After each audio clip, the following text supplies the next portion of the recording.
정부의 의대 증원 정책에 반발해 전공의들이 사직서를 제출하고 집단 진료 거부에 나선 지 벌써 한 달 가까운 시간이 흘렀는데요.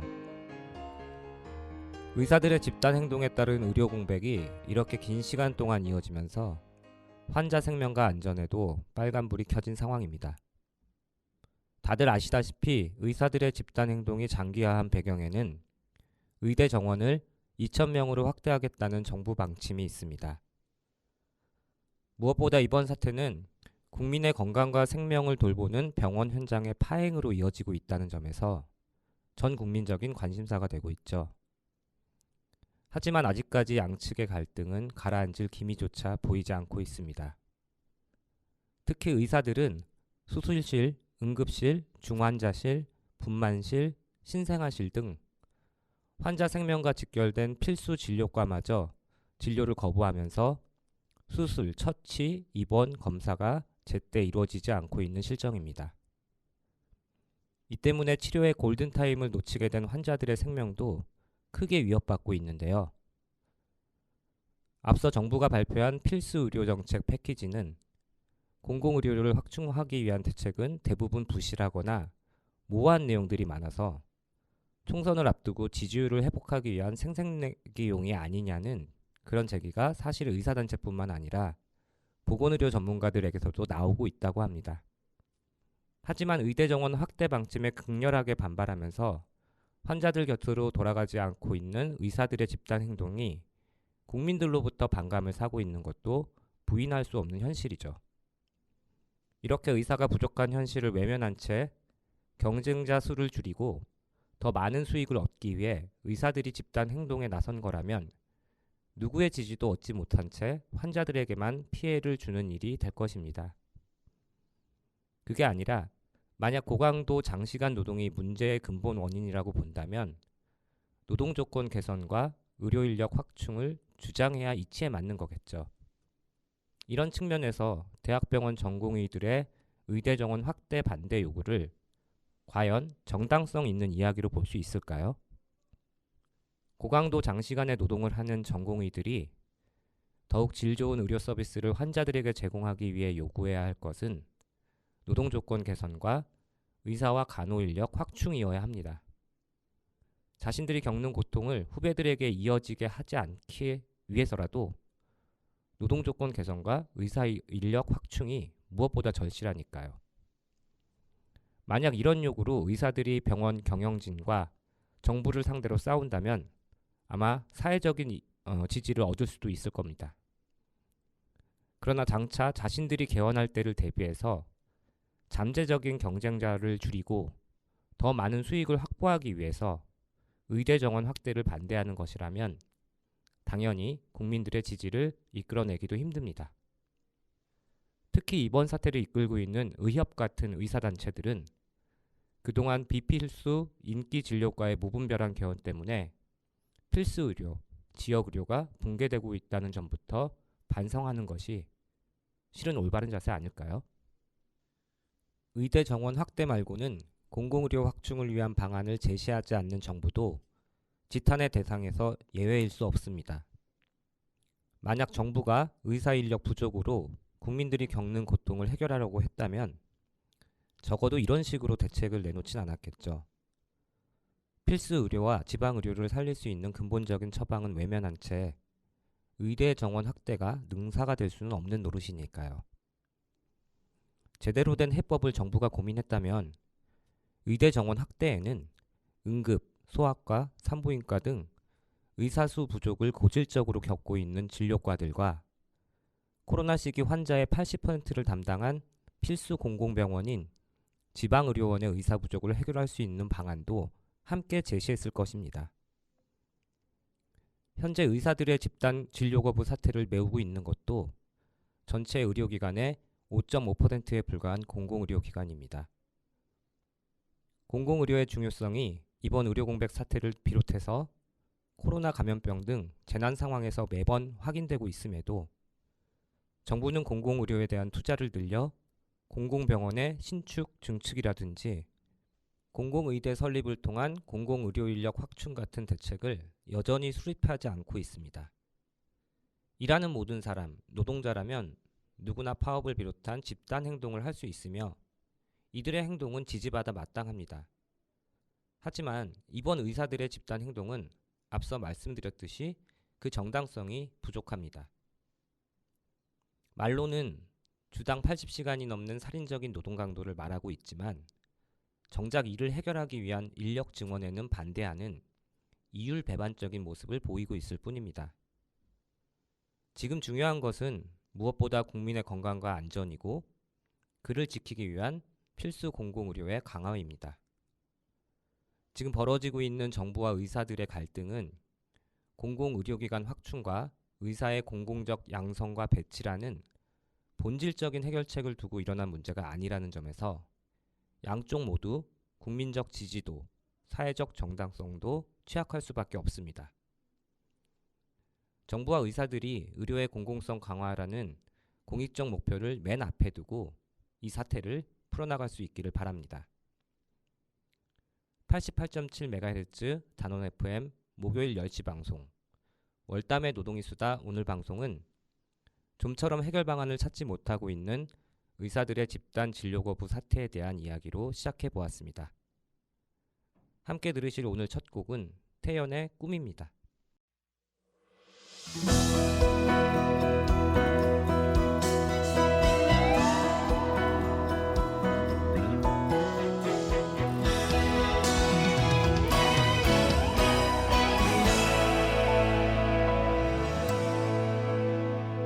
화려한 도시를 그리며 찾아왔네. 그곳은 춥고도 험한 곳. 여기저기 헤매다 초라한 문턱에서 뜨거운 눈물을 먹는다. 머나먼 길을 찾아 여기에 꿈을 찾아 여기에 괴롭고도 험한 이 길을 왔는데 이 세상 어디가 숲인지 어디가 늪인지 그 누구도 말을 안해.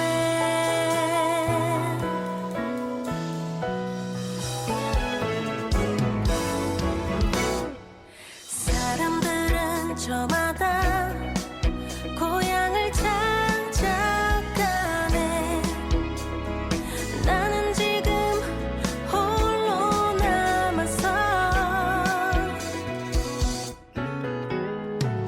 빌딩 속을 헤매다 초라한 골목에서 뜨거운 눈물을 먹는다.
살면서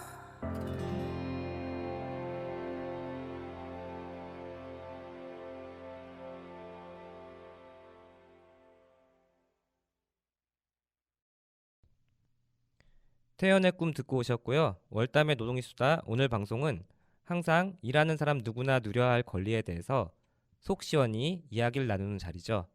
월담의 노동상담소 시간입니다. 오늘도 변함없이 법무법인 원국 조용신 변호사님 함께 하십니다. 안녕하세요, 영신님. 네, 단원 FM 청취자 여러분들 안녕하세요. 월담의 노동상담소 조영신입니다. 네, 영신님. 오늘은 어떤 걸 상담 주제로 가져오셨을까요? 오늘은 직장 내 괴롭힘에 대해서 한번 알아보려고 해요. 근데 우리 예전에 노동이수다에서 네. 직장 내 괴롭힘에 대해서 이미 이야기를 나눈 적이 있었죠? 네, 맞아요. 벌써 작년 일이죠. 네. 그 회사 안에서 벌어지는 각종 부조리한 일들을 온라인으로 제보받고 상담 활동도 하고 있는 시민단체 직장갑질 119에서 사무국장으로 계시는 정현철님을 모시고 직장 내 괴롭힘 사례와 해결 방안 등에 대한 이야기를 듣는 시간을 가졌던 기억이 납니다. 네. 그럼 오늘은 그 직장 내 괴롭힘으로 판단되는 기준이 무엇인지, 그리고 신고를 하면 어떻게 되는지에 대해서 구체적인 사례들과 함께 집중적으로 이렇게 살펴보는 시간을 가져보면 좋을 것 같습니다. 좋습니다. 영신님도 변호사 사무실에 계시니까 아무래도 직장 내 괴롭힘 관련한 사건들을 많이 접하셨겠네요. 네, 맞아요. 꽤 자주 접해본 것 같아요. 네. 그만큼 직장 내 괴롭힘 문제가 한국 사회에서는 심각하다는 뜻일 텐데요. 오늘 노동 상담소 시간을 통해서 청취자 여러분들도 해결의 실마리를 같이 찾아 나갔으면 좋겠네요. 네. 그럼 어떤 것부터 살펴보면 좋을까요? 먼저 지피지기면 백전백승이라고 직장 내 괴롭힘이 무엇인지를 알아야 할 텐데요. 일단 법에서 그 개념을 어떻게 규정하고 있는지 살펴봐야 될 것 같습니다. 네. 근로기준법에서는 직장 내 괴롭힘에 대해서 사용자 또는 근로자가 직장에서의 지위 또는 관계 등의 우위를 이용하여 업무상 적정 범위를 넘어 다른 근로자에게 신체적, 정신적 고통을 주거나 근무 환경을 악화시키는 행위라고 규정하고 있습니다. 이게 얼핏 들어봐도 그 개념 안에 꽤 많은 내용이 들어가 있는 것 같죠? 그러네요. 네. 어쨌든 직장 안에서 상급자가 우월한 지위나 위계를 이용해서 노동자를 업무 범위를 초과해서 부당한 지시를 한다든지 그렇게 괴롭히는 게 결국 직장 내 괴롭힘이라는 말씀이잖아요. 네, 맞아요. 네. 이렇게 직장 내 괴롭힘에 관한 규정은 업무와 관련된 모든 상황에서의 괴롭힘을 포괄해야 한다는 점에서 매우 폭넓은 개념이라고 할 수 있어요. 네. 이 개념이 적용되는 상황을 하나하나 들여다보자면 이제 먼저 직장 내 괴롭힘을 행위하는 사람은 행위자는 사용자이거나 근로자여야 합니다. 사용자가 행위자가 될 수 있다면 여기서 좀 궁금증이 하나 생기죠. 파견 노동자의 경우에는 보통 사용자가 둘이잖아요. 그렇죠. 파견 노동자 직접 근로계약을 맺는 그 파견 사업주라고 하죠. 네. 파견 사업주가 있고 이 파견 노동자가 파견돼서 일하는 사업장의 사용자인 사용 사업주가 있는 거잖아요. 네, 맞습니다. 파견 사업주가 있고 사용 사업주가 있는데 이때 직장 내 괴롭힘 행위자는 둘 다 가능합니다. 사용 사업주가 괴롭힘을 한 경우에도 직장 내 괴롭힘 규정에 따라 책임져야 할 수 있는 거죠.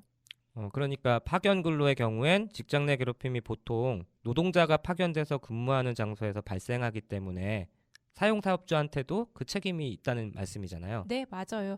파견 사업주는 직접 계약의 당사자니까 당연히 책임이 있을 수 있고 그리고 사용 사업주에게도 책임이 있을 수 있다는 말입니다. 네.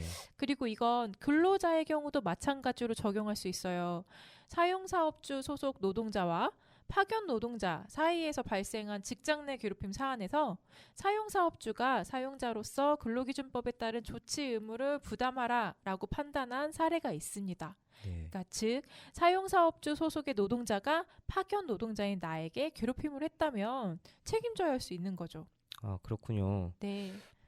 다만 이제 아직까지는 원하청 노동자 간의 직장 내 괴롭힘이 문제된 사례는 없고 이게 법률 문헌상 이 경우에까지 해당한다고 보기는 좀 어렵습니다.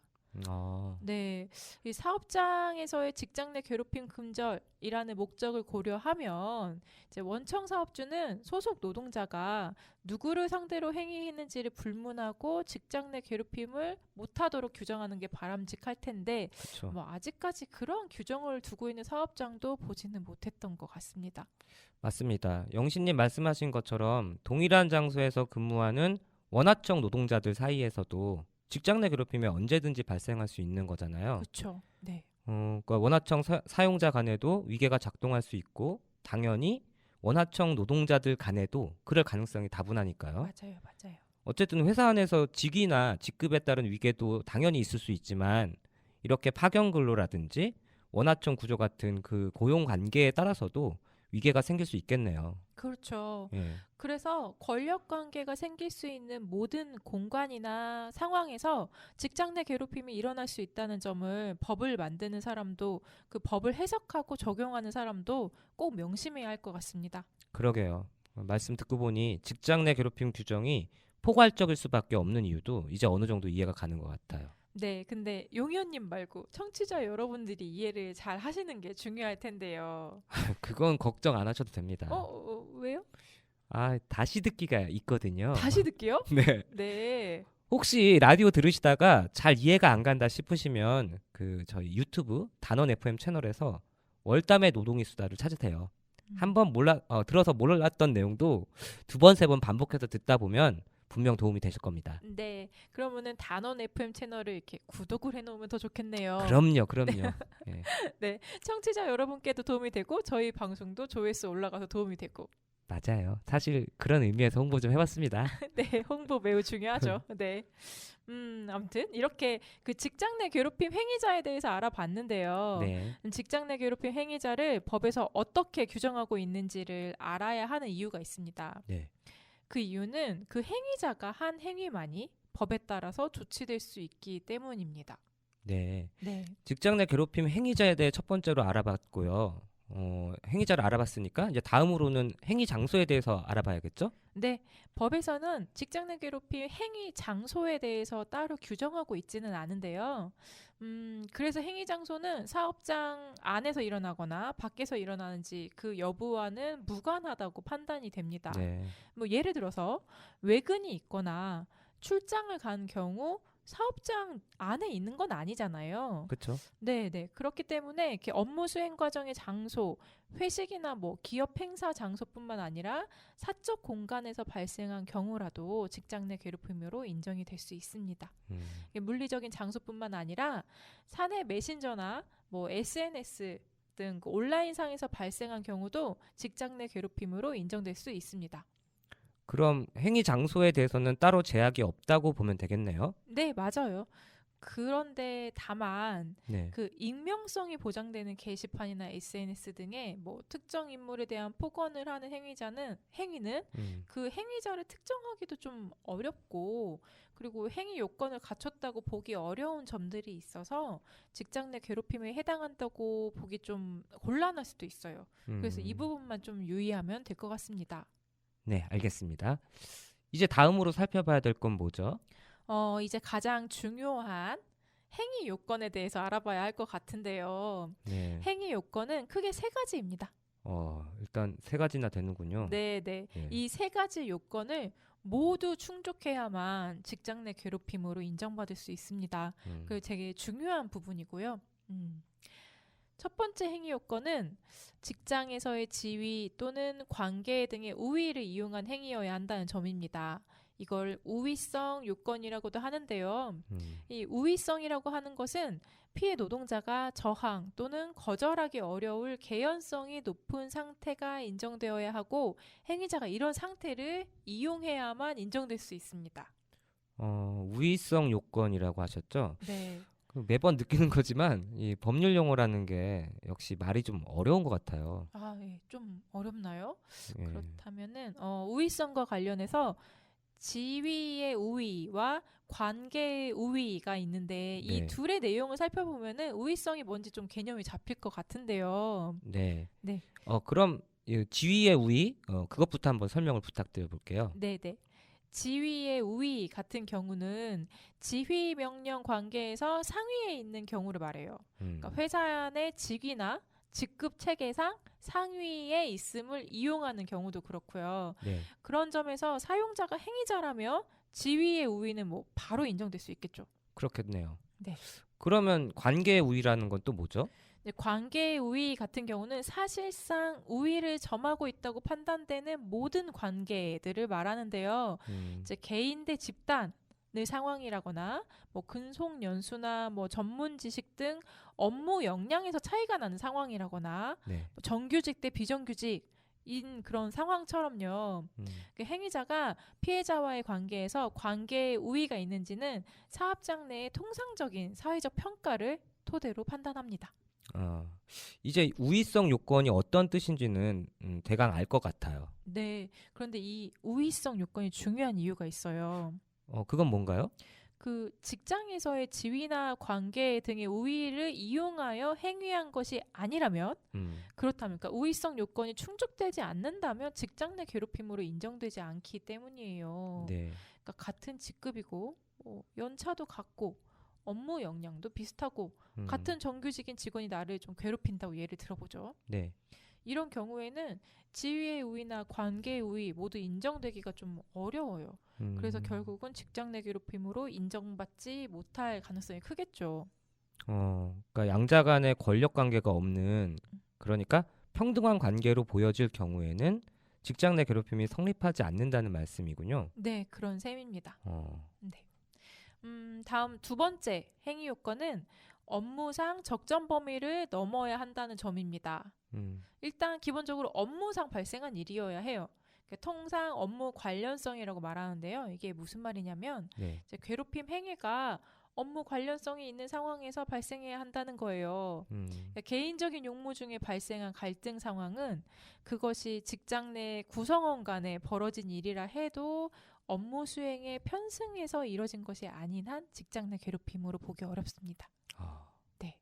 그리고 그 행위는 업무상 적정 범위를 또 넘는 것이어야만 하는데 이 적정 범위를 넘었는지는 어떻게 판단할 수 있을까요? 이건 좀 대답하기가 어렵네요.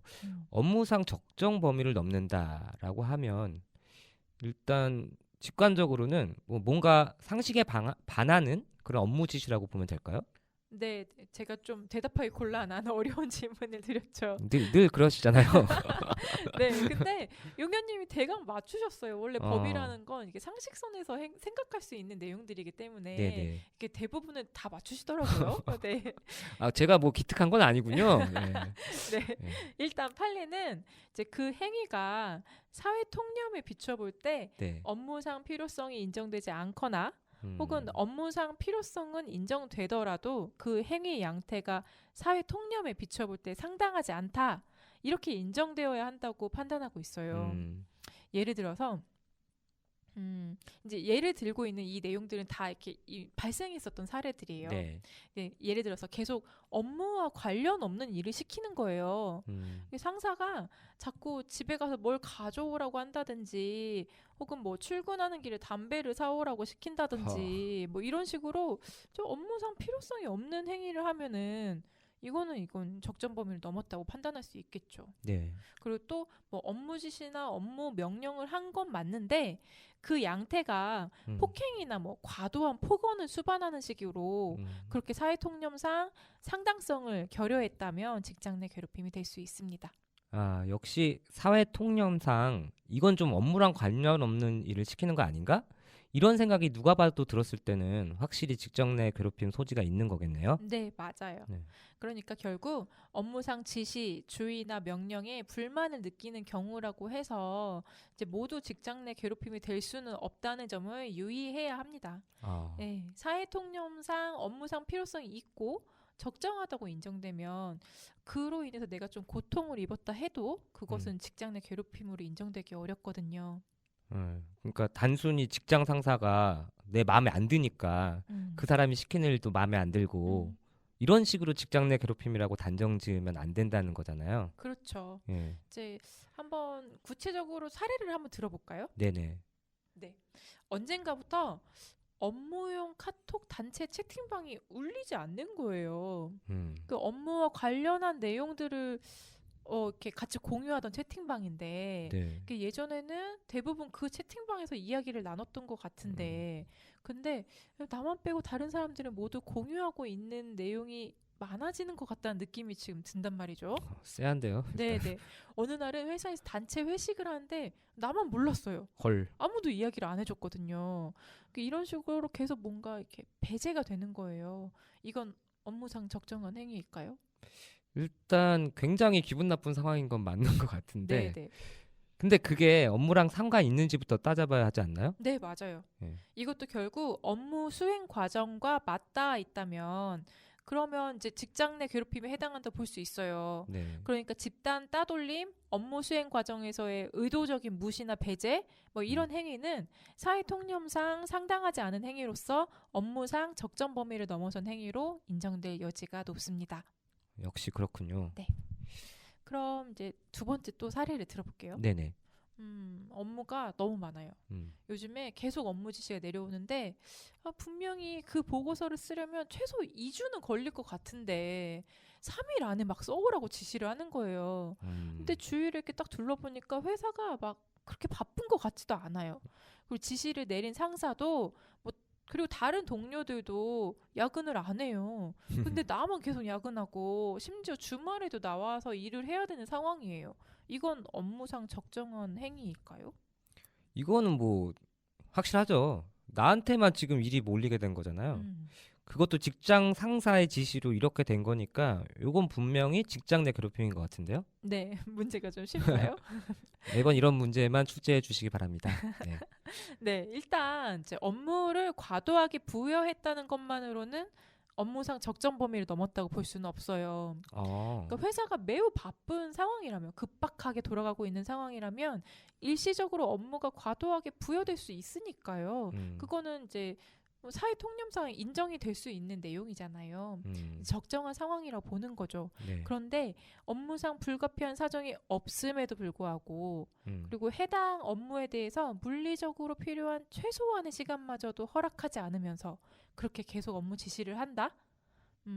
이거는 상당성이 없다고 볼 수 있을 여지가 크죠. 네. 그래서 업무상 적정 범위를 넘어선 행위로 인정될 수 있습니다. 알겠습니다. 네. 그러면 세 번째, 마지막 행위 요건은 뭔가요? 마지막 행위 요건은 신체적인 그리고 정신적인 고통을 주거나 근무 환경을 악화시키는 행위여야 한다는 점입니다. 신체적인 고통과 정신적인 고통은 뭔지 알겠는데 근무 환경을 악화시키는 행위가 뭔지는 좀 바로 이해가 되지는 않죠. 그러게요. 대번에 이해되는 얘기는 아닌 것 같아요. 네네. 근무 환경을 악화시키는 행위라는 것은 그 행위로 인해서 피해자가 능력을 발휘하는데 간과할 수 없을 정도의 지장이 발생하는 것을 의미합니다. 네. 예를 들어서 회사에서 나한테만 책상을 벽 쪽으로 돌려서 벽을 보고 일하라고 시켰어요. 그 뭐 면벽 근무라고 하죠. 뭐 면벽 수행도 아니고 그런 사례도 있나요? 네, 물론이죠. 특히 뭐 노동조합 활동을 회사가 탄압하는 과정에서 이런 일들이 발생하기도 해요. 갑자기 이렇게 면벽 근무를 시키는 거죠. 그러면 이제 이건 노동자가 업무를 수행하는데 적절한 환경 조성이 아니라고 볼 수 있겠죠. 그렇죠. 그래서 근무 환경이 악화된 것으로 볼 수 있어요. 아니면 뭐 상사나 폭언이나 폭행 등을 해서 업무 분위기가 전반적으로 다운되고 모두가 그 상사의 눈치를 보느라고 제대로 일을 할 수 없는 그런 지경에 이르게 되었다면 네. 이것 또한 근무 환경이 악화된 거라고 볼 수 있겠죠. 그러네요. 말씀하신 후자의 상황도 근무 분위기가 악화되는 경우니까 근무 환경 악화에 해당하는 사례가 맞는 것 같아요. 네. 이렇게 행위 요건 세 가지를 모두 살펴봤는데요. 앞서 말씀드렸듯이 이 세 가지의 행위 요건은 모두 충족이 되어야 합니다. 네. 그러니까 우위를 이용한 행위여야 하고 그리고 업무상 적정성이 있어야 되고 이 두 가지를 모두 충족했다 하더라도 그 행위로 인해서 근무 환경이 악화되거나 혹은 피해자에게 신체적, 정신적 고통이 발생하지 않았다면 그렇다면 또 직장 내 괴롭힘이 될 수 없는 거죠. 그러니까 세 가지 행위 요건 중에 한두 가지만 충족해서는 직장 내 괴롭힘이 인정되기 어려운 거였네요. 네, 그렇습니다. 자, 그럼 이쯤에서 노래 한 곡 듣고 다음 이야기를 계속 이어가 볼까요? 네, 좋습니다. 영신님 오늘은 어떤 곡을 준비해 오셨죠? 네, 오늘 청취자 여러분들을 위해 제가 가져온 노래는 최유리의 숲입니다.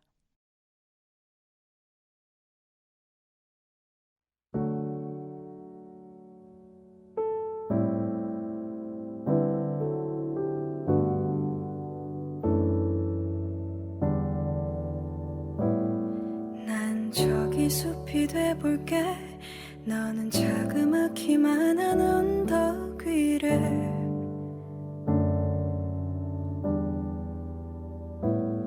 오르며 날 바라볼래.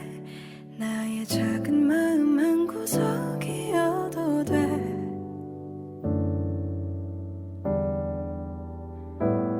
길을 더 보일게. 나를 베어도 돼. 날 지나치지 마. 날 보아줘. 나는 널 들을게. 이제 말해도 돼. 날 보며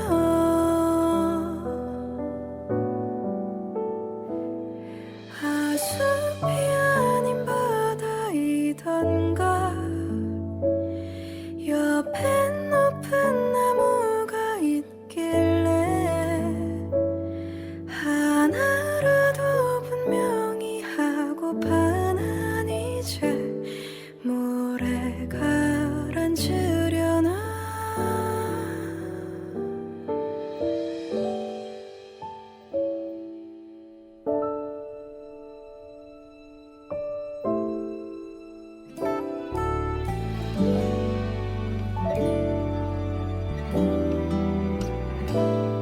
난 저기 숲이 돼볼래.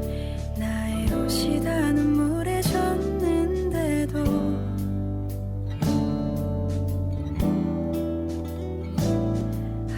바다라고 했던가. 그럼 내 눈물 모두 버릴 수 있나.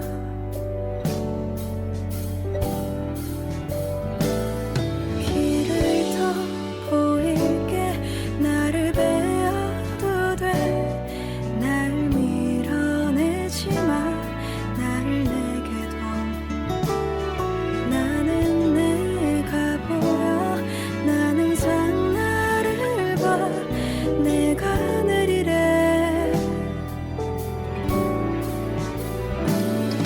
아, 숲이 아닌 바다이던가. 옆엔 높은 나무가 있길래 하나라도 분명히 하고파. 난 이제 물을 가라앉으려나. 나의 눈물 모아 바다로만 흘려보내. 나를 다 감추며 기억할게. 내가 못해 나와 있어. 그때 난 숲이려나.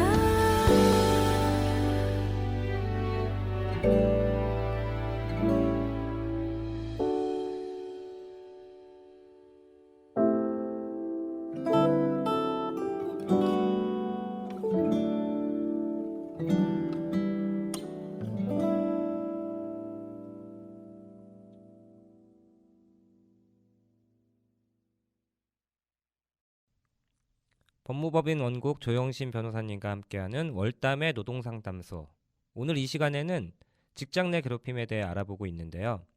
앞서 직장 내 괴롭힘의 행위자, 행위 장소, 그리고 행위 요건까지 살펴봤어요. 다음 순서는 뭔가요, 영신님? 네, 이번에는 앞서 살펴본 내용들을 토대로 종합 사례 문제를 청취자 여러분들과 함께 풀어보려고 합니다. 네, 좋습니다. 청취자 여러분들도 준비되셨죠? 되셨기를 바라면서 네. 먼저 첫 번째 사례입니다. 상사가 후배 직원한테 술자리를 만들어라. 너 뭐 아직도 날짜를 안 잡았냐? 왜 아직도 술자리를 안 잡는 거냐? 사유서를 써와라. 원래 성과급 받으면 그 성과급의 30%는 선배 술 사주는 데 쓰는 거다. 뭐 이런 식으로 반복적으로 술자리를 갖자고 발언을 하고 뭐 심할서를 쓰기 했어요. 뭐 이런 사례입니다. 네. 이거 직장 내 괴롭힘 맞을까요? 정답. 직장 내 괴롭힘 맞다. 네, 맞아요. 정답. 근데 용현님 이거 맞춘다고 제가 뭐 선물을 드리지는 않아요. 흥분을 가라앉히시고 네. 정답은 맞추셨어요. 예. 직장 내 괴롭힘으로 인정된 사례가 맞습니다. 네네. 그럼 이제 제가 앞에서 말씀드렸던 요건들에 따라서 상황을 차근차근 해석해 볼게요. 아, 예, 제가 좀 방송 진행에 좀 무리를 빚은 것 같네요. 죄송합니다. 아닙니다. 네, 일단 이제 행위자는 선배 직원으로 근로자죠. 네. 그리고 행위 장소는 사업장 내에서 일어난 일이거나 혹은 뭐 카카오톡 같은 그런 SNS 등을 이용한 것으로 보여요. 그리고 행위자는 직장 상사니까 직장 내 지위의 우위를 이용한 행위임이 명백해 보이고요. 네. 그리고 직장 상사의 위와 같은 행위로 피해자가 좀 정신적인 고통을 당했다는 것도 확인이 되고요. 근데 이게 이제 업무상 적정 범위를 넘었을까요? 이 부분이 좀 헷갈리는데요. 그렇죠. 네.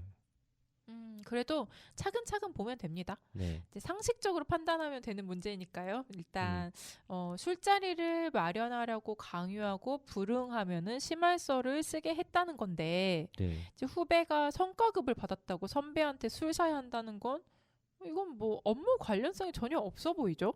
네네. 네, 그런데 그 술자리를 마련하지 않았다고 심할서를 쓰게 했다니 이건 뭐 업무 관련성이 없는데 적정성 또한 인정될 리가 없어 보입니다. 이 사건은 그래서 직장 내 괴롭힘에 해당하는 것으로 판단이 될 것 같아요. 네. 네. 어쨌든 직장 내 괴롭힘이 맞았네요. 네. 네. 다음 문제가 또 있는 거죠? 네, 그럼요. 네. 두 번째 사례입니다. 저는 입사 10년 차인 영업소 매니저인데요. 네, 근데 동기 중에 유일하게 아직도 소장으로 승진을 못했습니다. 승진을 하려면 근무 평정에서 A 등급을 받아야 하는데 본부장이 저를 B등급으로 통보를 했습니다. 근데 영업소장도 B등급을 받았대요.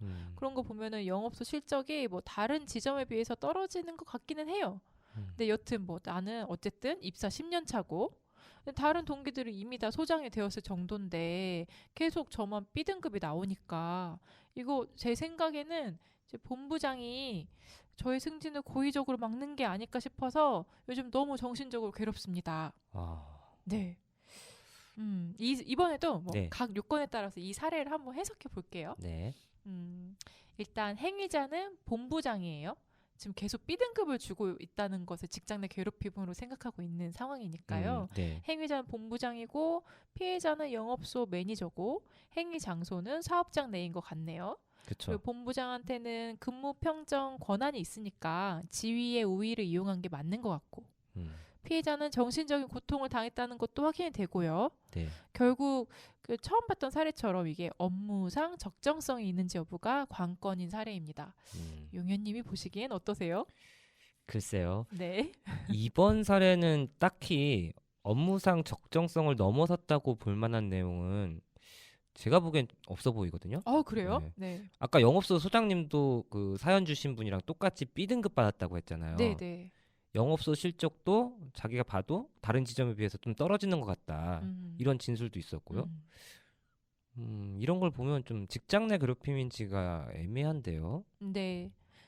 맞습니다. 네. 영업소의 실적 부진에 대해서 영업소 관리 책임이 있는 영업소장과 매니저에 대해서 A등급의 그 밑에 하위 등급인 B등급을 부여한 것에 대해서는 뭐 업무상 필요성이 없다거나 상당하지 않다고 볼 근거가 좀 미약해 보이죠. 네. 네. 일단 영업소의 실적이 부진했던 것이 사실이라면 이러한 이유로 영업소의 관리 책임자에 대해서 B등급을 부과한 것은 정당한 업무 범위에 속하는 사항인 것 같아요. 네, 성과가 매우 우수했는데 불합리한 평가 또는 의도적인 괴롭힘을 볼 수 있는 다른 그런 사실관계가 존재하지 않는 이상 노동자 입장에서는 승진 누락에 따른 이렇게 고통이 있다고 해도 이걸 바로 직장 내 괴롭힘으로 볼 수는 없겠죠. 네. 당사자로서는 승진을 못한 괴로움이나 억울함이 클 수도 있지만 그 인사권자가 고의적으로 그러니까 악의적으로 근무 평정을 나쁘게 매겼다는 근거를 찾을 수 없다면 이걸 직장 내 괴롭힘으로 보기는 좀 힘들겠네요. 네, 맞습니다. 그러면 이제는 직장 내 괴롭힘이 발생했으면 어떻게 해야 하는지, 내가 네. 신고를 하면 어떤 일들이 벌어지는지 그런 부분들에 대해서 좀 알아볼까요? 네. 일단 저희가 앞에서 알아본 것처럼 이렇게 요건들을 다 살펴봤을 때 내가 직장 내 괴롭힘을 당하고 있는 상황이다. 이렇게 판단이 된다면 바로 신고를 해야 할 것 같습니다. 음. 이때 신고는 방식이 정해져 있지 않아요. 그러니까 전화로 해도 되고, 문자를 보내도 되고, 이메일을 보내도 되고, 우편을 보내거나 내용 증명을 보내도 됩니다. 네. 이제 회사에 고충 처리 부서가 있거나 뭐 직장 내 괴롭힘 담당자가 있다면 거기에 하셔도 되는데, 그런 게 없으면 그냥 바로 사용자에게 신고해도 됩니다. 그리고 꼭 피해자만 신고할 수 있는 것도 아니에요. 직장 내 괴롭힘 사실을 알고 있는 사람이라면 그 사람이 피해자가 아니더라도 신고할 수 있습니다. 네.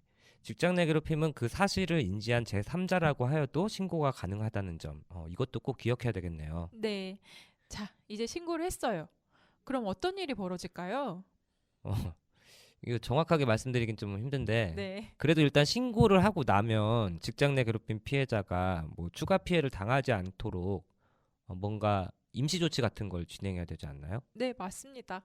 그런데 임시조치 이전에 이제 신고를 했으면 사건이 접수돼서 사용자로서는 직장 내 괴롭힘 행위에 대해서 인지를 하게 되었잖아요. 네. 그럼 일단 상담을 진행해야겠죠. 어, 그 피해자의 괴롭힘 피해 상황, 그리고 사건의 처리 방향에 대해서 논의를 해야 될 거고요.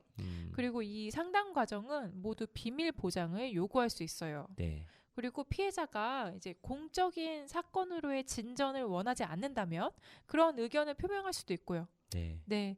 그래서 피해자 입장에서는 행위자와의 관계, 괴롭힘의 내용, 그로 인한 뭐 피해 상황, 그리고 문제의 해결을 위해서 원하는 내용, 그리고 괴롭힘 해결 과정에서 내가 좀 우려되는 상황, 그리고 증거들에 대한 정보, 이런 것들에 대해서 상담 과정에서 충분하게 설명하는 것이 좋습니다.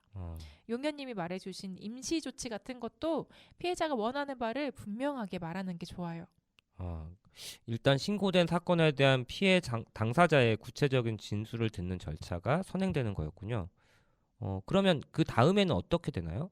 네, 이 다음에는 사내에서 정식으로 조사가 이뤄지겠죠. 네. 이제 제법 규모가 있는 그런 사업장의 경우에는 노무법인 등의 이 조사를 요청하는 경우도 있어요. 그 외부 기관이 들어와서 조사를 하게 되면 뭐 행위자나 피해자와 무관한 사람들이니까 더 객관적으로 조사에 임할 가능성이 높을 수도 있겠죠. 네. 근데 소규모 사업장은 그렇게 하기가 어려우니까 뭐 직장 내 괴롭힘 업무 담당자나 사용자가 직접 조사를 하게 될 것 같습니다. 피해자 상담 내용을 토대로 행위자에 대해서도 조사를 하겠죠.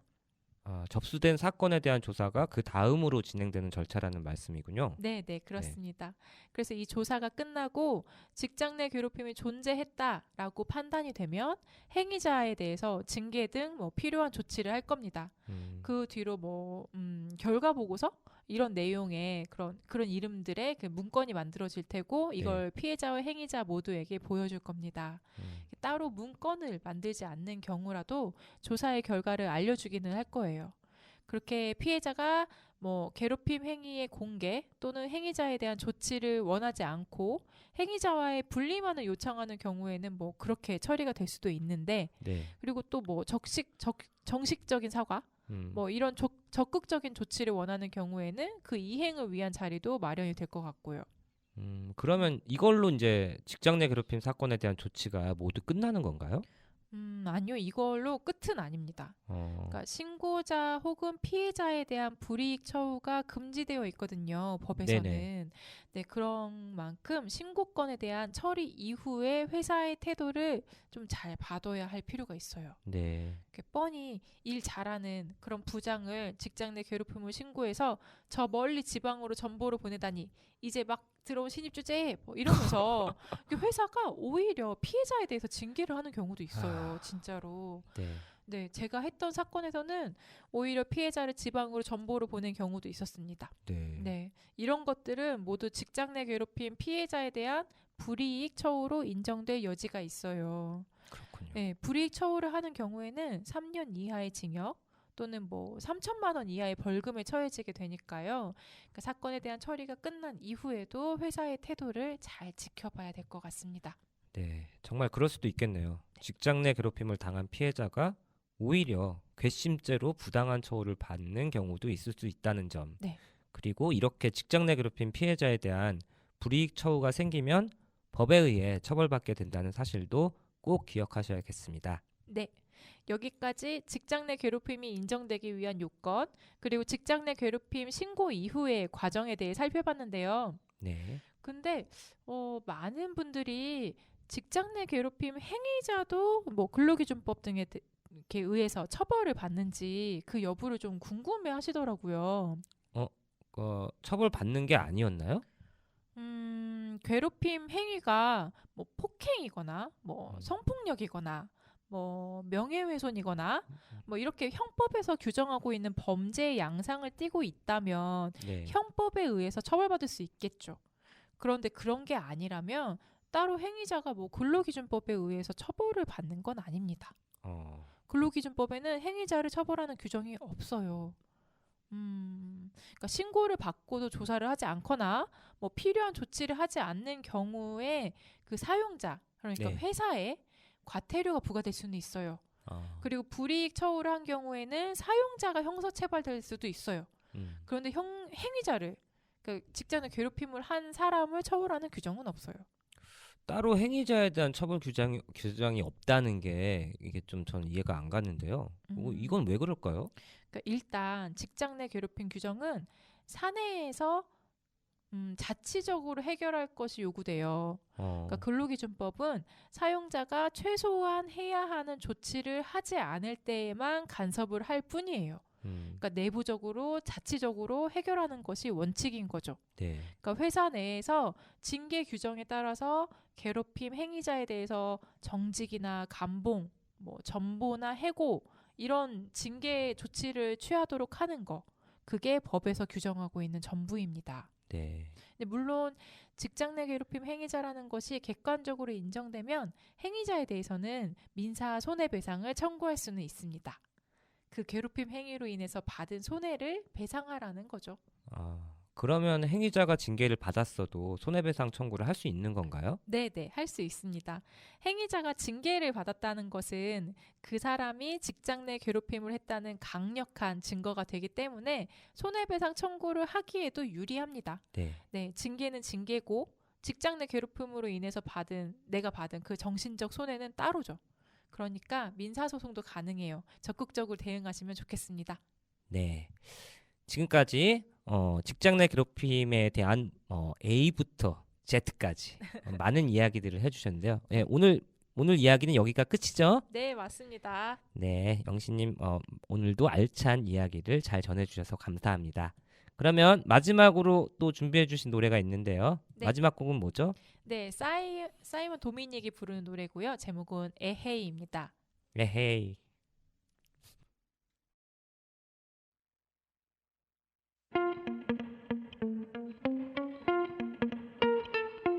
와 나를 못 잡아먹어서 안달이고 진짜 내한테 왜 그러는데 진짜 아 진짜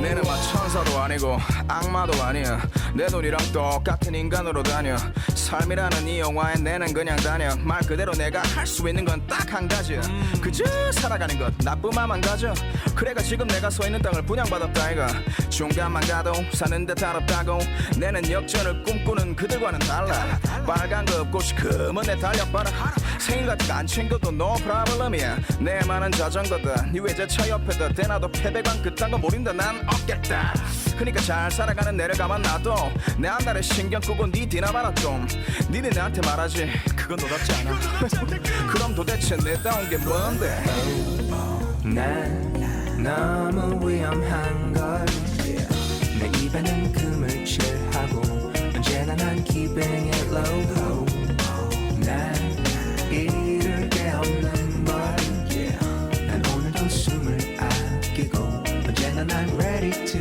go 결혼은 아직은 생각 안 해. 우리 집 부엌에 보면 여자가 좋아할 만한 찻잔에 침대도 더블 사이즈다 아이가. 근데 난 됐다. 자식한테 좀 늙은 부모가 될지라도 상관 안 해. 마음의 준비가 변명이 되는 요즘에 난 꿈을 먼저 만질게야.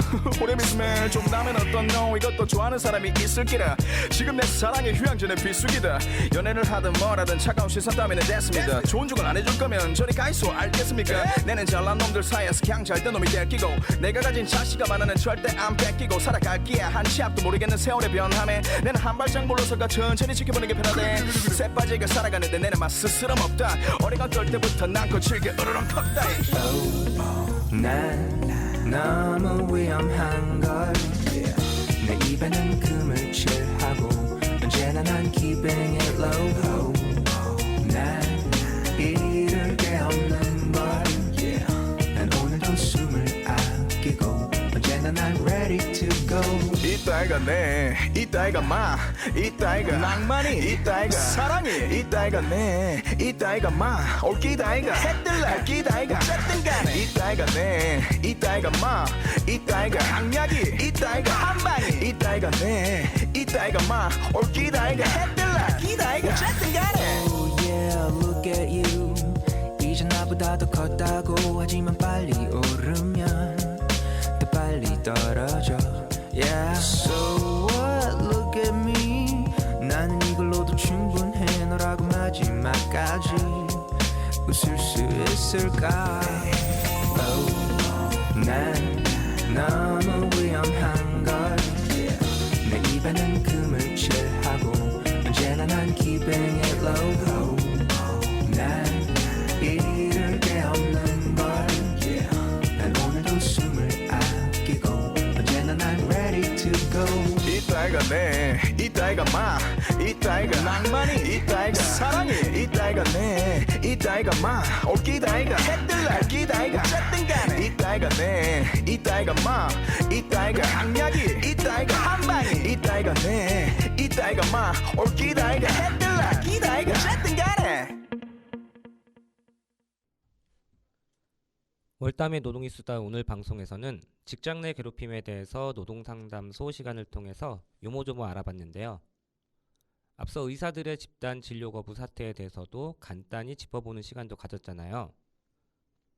청취자 여러분은 보건의료 현장, 그러니까 병원에서도 직장 내 괴롭힘 문제가 많이 심각하다는 이야기 혹시 들어보셨나요?